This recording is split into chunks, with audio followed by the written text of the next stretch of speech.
Hi guys, this is Eman Congis, your travel buddy. Medyo nagutom na nga ako pagkatapos ng Puka Beach. Siyempre alam nyo na ang gagawin, kakain na. Noong unang punta ko nga dito sa Boracay ay kumain ako dito sa Henan Regency sa Sea Breeze Cafe. Nag-offer sila ng 1,099 per pax at may enjoy mo na buddy ang sulit na unlimited buffet.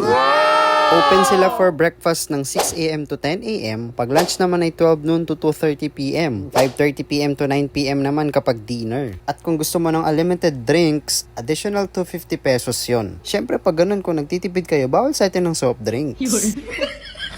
Okay na ako sa tubig na malamig. Lanta ka na! Sawa-sawa kayo sa mga seafoods. Yummy! Scallops, shrimps, squids, fish, crabs, barbecue, at meron ding mga lechon at syempre sausage na sakto lang ang lasa. At may iba't ibang ulam, may mga fruit din, at syempre may favorite, medium rare na steak. Meron din ditong mga snacks at di mawawala ang mga dessert. Susulitin natin yan, buddy. Siyempre, kung baker ka, titignan mo agad yung mga cakes. Masasarap ang mga food dito. I-rate ko ang Sea Breeze Cafe ng 9/10. Sa dami ng choices at halos lahat masasarap.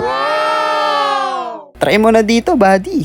Isang araw na naman ang natapos, buddy. Samahan niyo pa ako sa susunod na paglalakbay dito sa Boracay. Maraming salamat.